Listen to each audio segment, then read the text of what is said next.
ಕರ್ನಾಟಕದ ಇತಿಹಾಸ. ದಕ್ಷಿಣ ಭಾರತದ ಹೆಮ್ಮೆಯ ರಾಜ್ಯವಾದ ಕರ್ನಾಟಕವು ತನ್ನದೇ ಆದ ಶ್ರೀಮಂತ ಇತಿಹಾಸ, ಸಾಹಿತ್ಯ, ಕಲೆ ಮತ್ತು ತಂತ್ರಜ್ಞಾನಕ್ಕೆ ಹೆಸರುವಾಸಿಯಾಗಿದೆ.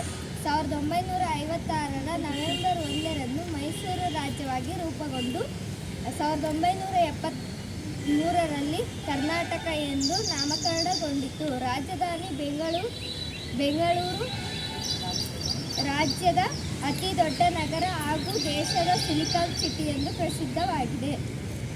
ಗಡಿಗಳು: ಪಶ್ಚಿಮಕ್ಕೆ ಅರಬ್ಬಿ ಸಮುದ್ರ, ಉತ್ತರಕ್ಕೆ ಮಹಾರಾಷ್ಟ್ರ, ಈಶಾನ್ಯಕ್ಕೆ ತೆಲಂಗಾಣ, ಪೂರ್ವಕ್ಕೆ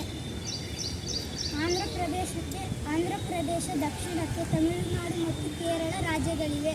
ಆಡಳಿತ: ರಾಜ್ಯವನ್ನು ಆಡಳಿತವಾಗಿ 31 ಜಿಲ್ಲೆಗಳಾಗಿ ವಿಂಗಡಿಸಲಾಗಿದೆ.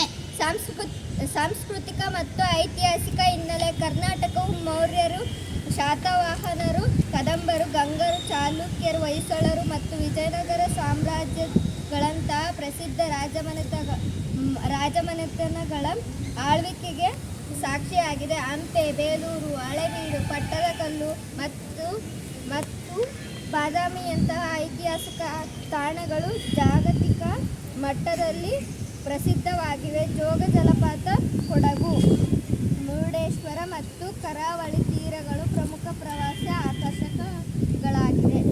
ಕಲೆ ಮತ್ತು ಸಾಹಿತ್ಯ: ಕನ್ನಡ ಸಾಹಿತ್ಯವು ಭಾರತದಲ್ಲಿಯೇ 8 ಜ್ಞಾನಪೀಠ ಪ್ರಶಸ್ತಿಗಳನ್ನು ಗಳಿಸಿದೆ. ತನ್ನದೇ ಆದ ಸಾಹಿತ್ಯಿಕ ಶ್ರೇಷ್ಠತೆಯನ್ನು ಮೆರೆದಿದೆ. ಭೂಗೋಳ: ಕರಾವಳಿ, ಮಲೆನಾಡು, ಪಶ್ಚಿಮ ಘಟ್ಟಗಳು ಮತ್ತು ಬಯಲು ಸೀಮೆ ಎಂಬ 3 ವಿಭಿನ್ನ ಭೂಗೋಳ ಪ್ರದೇಶಗಳನ್ನು ಹೊಂದಿದೆ. ಮುಳ್ಳಯ್ಯನಗಿರಿ ರಾಜ್ಯದ ಅತ್ಯಂತ ಎತ್ತರವಾದ ಶಿಖರವಾಗಿದೆ. ಕರ್ನಾಟಕದ ನದಿಗಳು: ಕಾವೇರಿ, ಕೃಷ್ಣ ಮತ್ತು ತುಂಗಭದ್ರಾ, ಶರಾವತಿ, ಕಾಳೆ ನದಿ, ನೇತ್ರಾವತಿ ನದಿಗಳು.